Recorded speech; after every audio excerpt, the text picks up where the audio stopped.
2 months later, and my view of the Razer phone in relation to the many other Android phones on the market hasn't changed much. It's still a relatively chunky Android powerhouse that caters to gamers more than the average Joe. However, the frequent updates and unveiling of Project Linda, a laptop accessory featuring a 13.3-inch display and keyboard powered by the Razer phone itself, has made the overall device much more appealing to me, a very light gamer.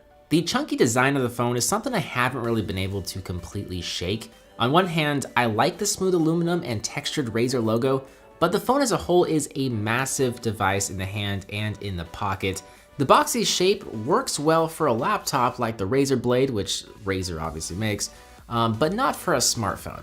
The front-facing stereo speakers sound absolutely great. They are one of the best of any smartphone on the market that I've ever tested, and I find myself frequently listening to music through these speakers around the house as opposed to dedicated Bluetooth speakers. They are that good. And there was a December update that fine-tuned the speakers to improve audio quality as well. Now, the lack of a headphone jack still annoys me a bit. If I were a gamer, I feel like I'd be more frustrated from the lack of a headphone jack than if I weren't. But no matter who you are, it still is annoying to have to use an adapter to listen to headphones or plug your phone into your car stereo. If we switch gears to the display, I will say that I've absolutely fallen in love with the fluidity of the software, largely in part due to the display. The 120 Hz display animations are so much smoother on this phone than any other device. Something as simple as scrolling through Reddit looks so buttery smooth, and it's kind of hard to go back to a 60 Hz display.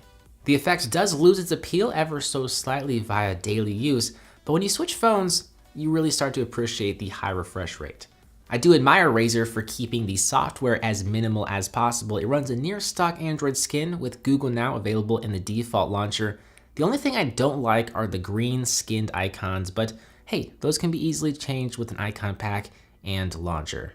The game booster feature in the settings is neat in that it'll let you boost your device's performance by shifting resources around to optimize the operating system.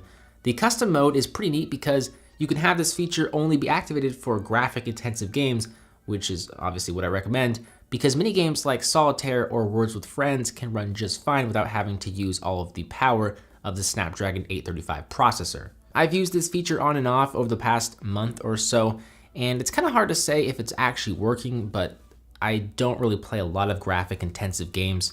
If you're interested, this app is available on the Play Store if you don't have a Razer phone. One of the biggest complaints with this smartphone is camera performance. It quite simply just isn't on par with other flagship phones.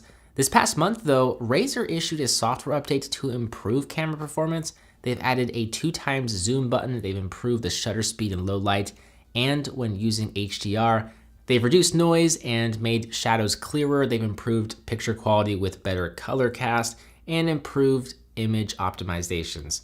So it's really neat to see companies like Razer and Essential releasing updates to improve camera performance after the fact, after the phone has already launched. But I will say I have yet to see a smartphone launch with a subpar camera and receive an update that puts its camera on par with the competition, or at least make the subpar camera not so subpar. For $700, the camera performance is still lacking in my opinion. As for battery life, it has been consistent, offering me close to 2 days of moderate to heavy usage with the 120 Hz refresh rate turned on. I'd say you're gonna probably see realistically 1.5 days of usage with this phone. So the introduction of Project Linda at CES has made the Razer phone more of an attractive purchase, but even then, it still caters to a demographic that I don't belong to.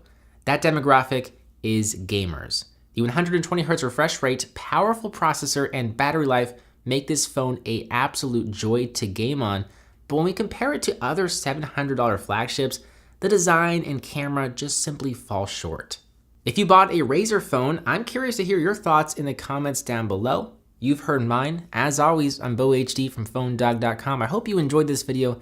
Thank you for watching, and I will see you right back here in the next one. See ya.